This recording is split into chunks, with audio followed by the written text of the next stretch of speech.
뉴스파이팅 패싱입니다. 2부 시작합니다. 정치적 원의 시점 최재성 전 청와대 정무수석 스튜디오 나와주셨습니다. 안녕하세요. 안녕하세요. 네, 오늘도 밝으시군요. 근데 이재명 대표가 언론을 향해서 검찰의 애완견이다.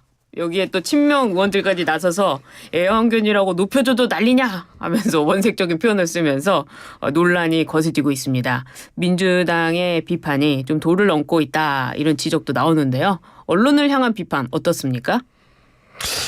우선 이재명 대표의 이 발언은 일단 일반화의 오류가 있는 거죠. 아, 그래요? 예, 모든 언론을 일단 상대방에 위치시켜 놓고 그리고 비판을 한 거거든요. 네.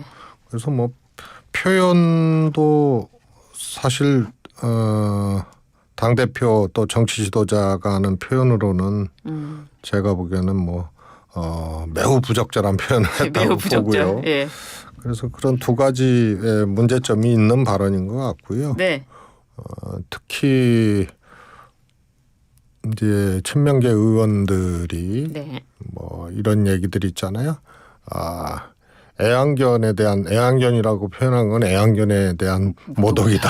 이런. 양문석 의원이 그랬던데요. 예, 그래서 그것도 결국은 뭐 이 대표에게도 도움이 안 되는 네. 그런 지원 사격 같았습니다. 예. 그래서 이건 모든 언론을 그냥 그렇게 규정을 해놓고 했고요. 또 사실하고 또 조금 어긋난 부분도 있었거든요.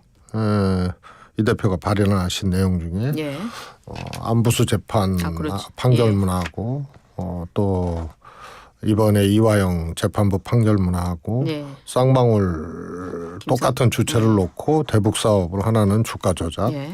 주가 부양이죠. 하나는 그것을 인정 안 하고 예. 방북 비용 대납으로 이렇게 사실관계도 사실 이제 보도에 입각해서 그거를 이제 기정사실화하고 사실상 인용을 한 건데요. 네. 저는 이 대표의 어떤 뭐라 그럴까요? 이런 기본적인 이제 사실 확인이 결격된 채로 공격을 한 거거든요. 예. 언론에 대해서 이거는 오히려 뭐라 그럴까요? 이 대표가 이게 굉장히 이제 중대한 거 아니에요? 그 중대하죠. 중대한 사안에 대해서 좀 기본적인 필터링 내지는 검증 네. 이런 것도 못하고 이렇게 한 것은 예. 좀 의외였어요. 조급함의 발로가 아닐까요? 아니 아무리 조급해도 네. 왜 그랬을까요? 원래 뭐 언론에 이제 보도가 되면은 사실관계 확인을 하고 그렇죠. 그것을 나의 메시지, 나의 주장으로 하려면은 사실관계 확인을 하고 그 다음에 주장을 하는 것인데 사실관계 확인이 좀 결격이 됐던 것 같습니다. 그래서 그거는 뭐 여러 그동안도 이제 소위 말해서 이 대표의 어떤 사법 리스크 외에 네.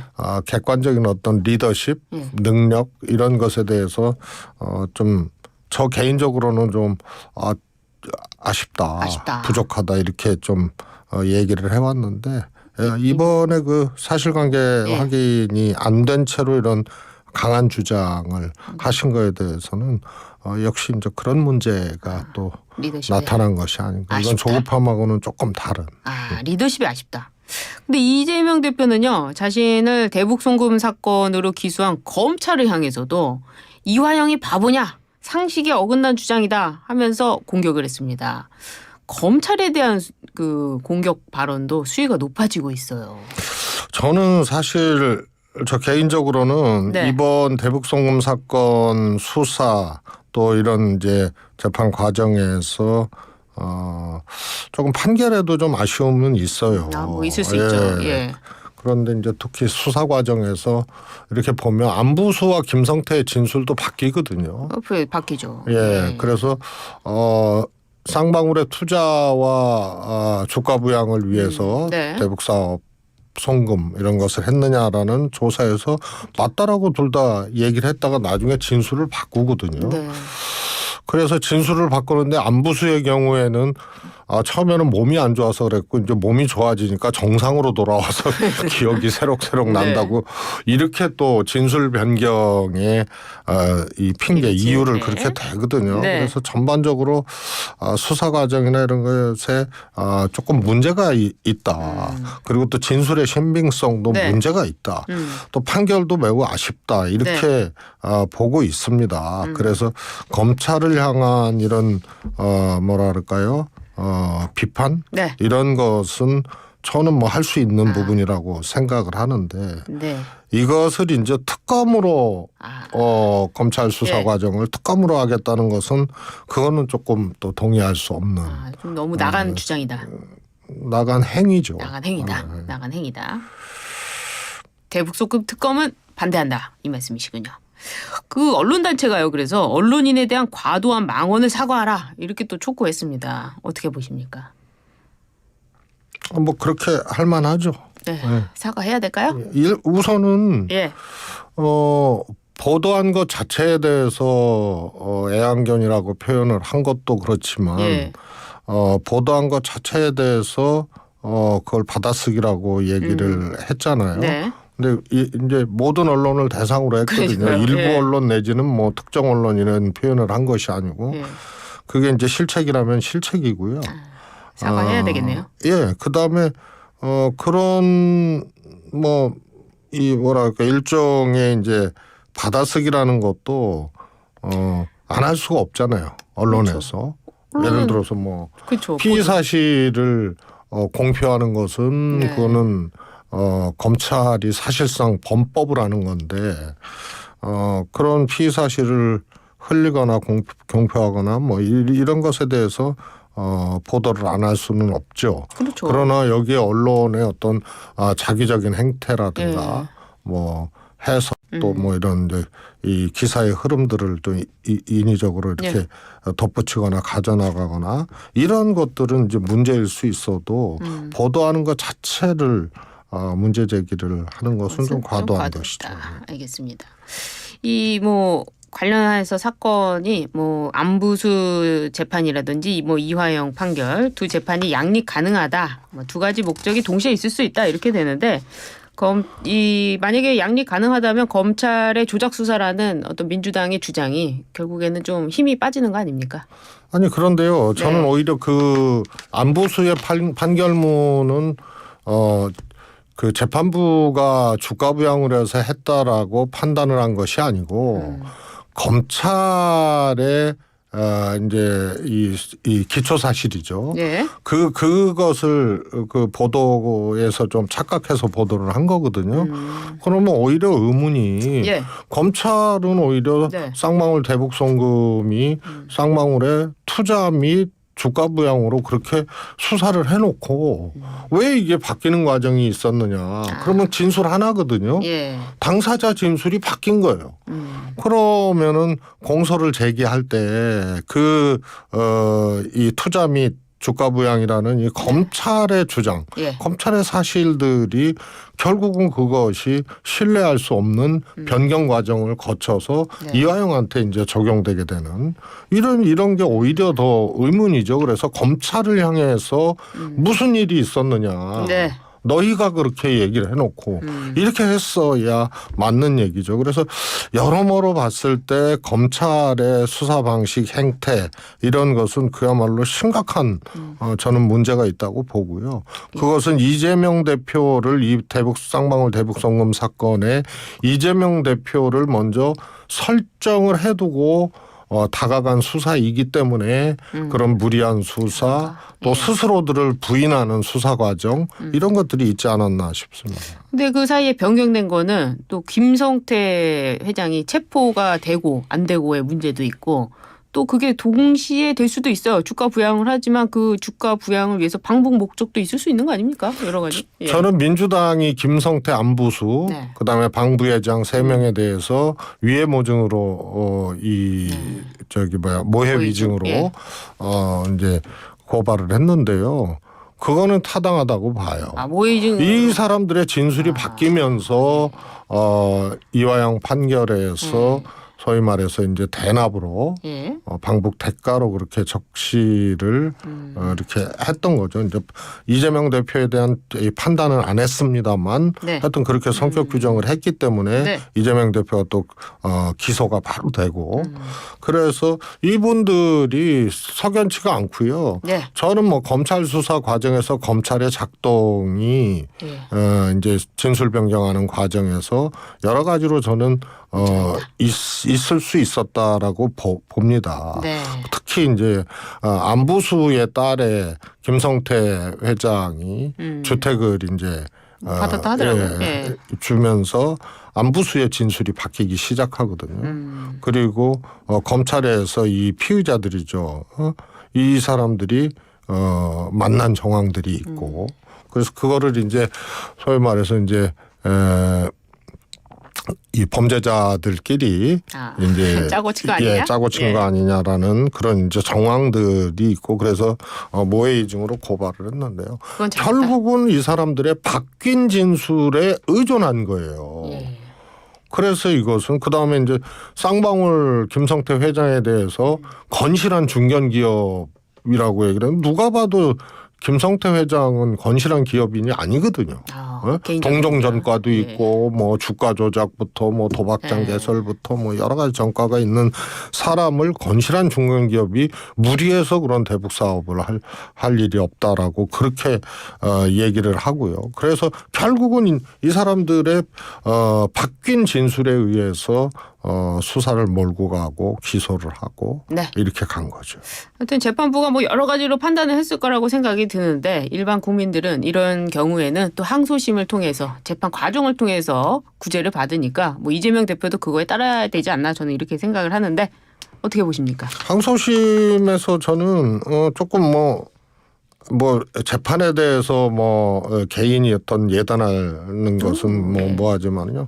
항소심에서 판단을 받아봐야죠. 바로 잡힐 가능성이 저는 꽤 있다고 봐요. 그렇습니다. 근데 민주당에서요. 민주당 법사위에서 이재명 대표 기소 결정에 관여한 검사들의 명단을 요구했습니다.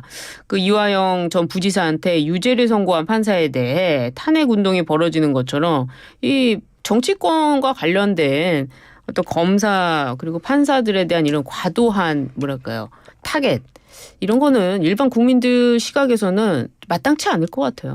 이게 일반 사건이 아니잖아요. 일반 사건 아니죠. 정치인이고 야당 대표를 타겟으로 하는. 그래서 매우 중대한 정치적 사건이거든요. 그러면은 민주당도 이 과정을 대응하고 관리하는 이런 것이 매우 적절하고 또 치밀하고 또 세련되게 돼야 돼요. 그런데 우선 너무 거칠고 너무 즉자적이고 너무 뭐라 그럴까요? 반동적이어야 된다 그래 반동적이라고 해야 될까요? 예를 들어서 판결이 그렇게 나오면 판사 탄핵 얘기하고. 그러니까요. 또 뭐 수사가 그런 정황들 그런 의심들이 들더라도 그러면 특수사를 특검하자 그러고 이런 것이 제가 보기에는 과정 관리를 잘하고 있는 게 아니라고 보거든요. 예를 들어서 그렇게 한다고 정말 문제 있는 검찰 수사가 바뀔 리도 없고 이미 이제 지금 재판 단계로 간 거고요. 그다음에 그렇게 한다고 오히려 재판부에서 뭐 그런 것에 이제 뭐 영향을 받거나 뭐 이럴 리도 없는 거 아니에요. 그러니까요. 그래서 오히려 여론 관리를 하고 민심 관리를 하고 그리고 이재명 대표의 수사에 대해서는 아시다시피 제가 맨날 그랬잖아요. 번지수가 바뀌었다. 대장동으로 시작해가지고요. 결국은 대장동 그다음에 백현동 쌍방울 문제도요. 변호사비 대납했다고 그렇게 해서 아예 그거는 뭐 사건으로 삼지도 못하고 수사도 못했어요.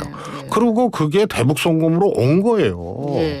그래서 번지수가 바뀐 거거든요. 그래서 국민 여론이 이걸 피해받고 탄압받고 공격받고 이런 이제 야당의 이재명 대표 요런 이제 컨셉이 그대로 유지가 되면서 가는 것이 좋은데 이렇게 좀 뭐라 그럴까요? 조금 반동적이고 즉자적이고 이런 이제 대응을 하는 것이 결국은 민심에도 좋지 않다. 예, 그러니까요. 국민들한테는 법 앞에 평등하다라고 했는데 또 어떻게 청취자분들이 판단할지는 지켜보도록 하고요.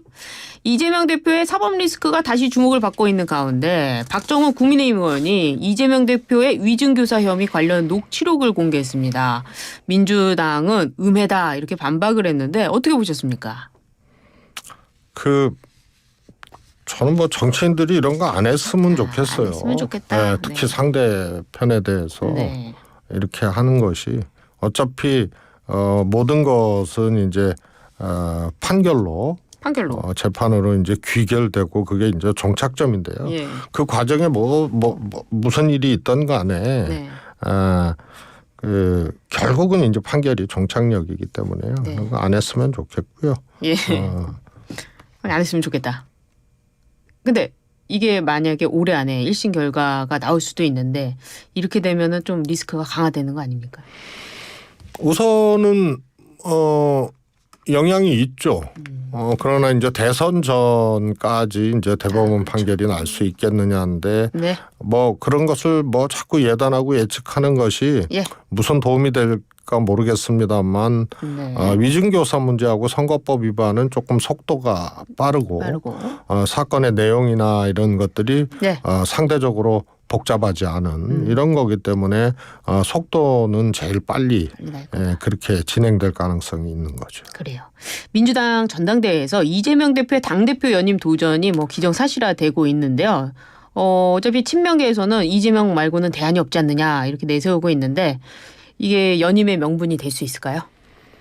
뭐 저는 뭐 연임에 대해서 도전하는 것은 네. 저는 그건 뭐 하지 말라는 법이 없기 때문에 그렇죠. 그거는 이제 판단의 영역이라고 보고요. 예. 그리고 뭐 대안이 있다 없다 이런 것이 없기 때문에 연임에 도전한다 이런 거는 말도 안 되는 얘기거든요. 네. 안 나오면은 뭐 이 대표가 연임을 위해서 출마를 하지 않으면 어떤 대안이 나와도 당대표 대안이 없겠습니까? 그리고 필요에 따라서는 또 정치적으로 그런 대안들을 만들어 나가는 이런 행위도 있을 수 있는 거기 때문에요. 네. 대안이 없기 때문에 나온다는 거는 이유도 명분도 현실성도 와닿지 않는 얘기거든요. 이 대표가 연임하고 싶으면 뭐 출마하면 되는 거고요. 알겠습니다. 정치적으로 그것이 과연 괜찮아 보이느냐 이런 점에 대해서는 저는 그렇지 않다라고 이렇게 보고 있습니다.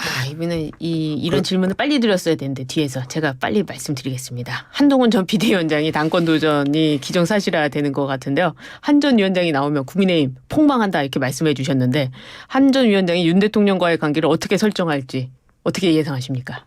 거의 뭐 제가 이제 출마 자체가 전쟁 1차 전쟁이고 그러니까요. 당선이 이제 2차 2차 전쟁 확전이다 이렇게 네. 봤는데요. 어떻습니까? 우선 이제 이철규 의원이 정말 찐윤 중에 찐윤이라고 할 수 있는 분인데 이철규 의원이 어차피 당대표는 한동훈이가 당원 모독하는 발언이다 이렇게 이제 태클을 걸고 나왔잖아요. 네, 왜 이러는 거죠? 그래서 벌써 전운이 감도는 거죠. 전쟁 예고편들이 지금 이제 스포일러가 일단 나온 그런 상황이라고 보고요. 네. 돌이킬 수 없는 그런 관계가 됐고요. 돌아올 수 없는 다리를 건넌 거죠. 지난 총선에. 그래요. 그리고 시간이 지나면서 이런 감정들은 없어지는 것이 아니고 딱 단전에 남아 있는 거거든. 그래서 유보된 정치적 감정 있잖아요. 그것이었기 때문에 그때 해결이 되거나 봉합이 되거나 이런 게 아니었기 때문에 대통령한테 이 감정이 남아 있는 건가요? 서로 그런 거죠. 그래서 대통령이 만나자고 했는데 거절한 거 아니에요. 한동훈 위원장의 감정이 더 세다고 봐야죠. 그렇구나. 그리고 대통령이 기자회견에서 그랬잖아요. 한동훈 위원장 뭐 총선 때 지치고 많이 했으니까 시간이 필요하기 때문에 기다리는 것이 맞다고 생각해요. 다시 연락 안 하겠다는 얘기거든요. 그런 정도로 이제 돌아올 수 없는 관계가 됐기 때문에요. 그런데 대표를 나와? 네, 대표 나온다요. 근데 원하지 않는데 저 나랑 이렇게 틀어지고 이런. 근데 어차피 당 대표는 한동훈이라는데요. 그러니까 이제 나오는 게 전쟁이고요. 그다음에 대표가 뭐 될 가능성이 높다는 거 아니에요? 네. 그러면은 이제 확전이 되는 거고. 그럼 이제 그 당정 관계는 어떻게 될까요? 그래서 여권은 네. 대통령과의 관계, 이제 당정 관계가 흔들리면은 망하는 거예요.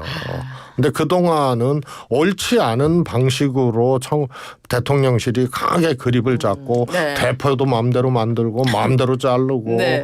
뭐 강서구청장 김태우 사면하고 공천하고 그랬죠. 뭐 이런 일들이 쫙 벌어졌기 때문에 네.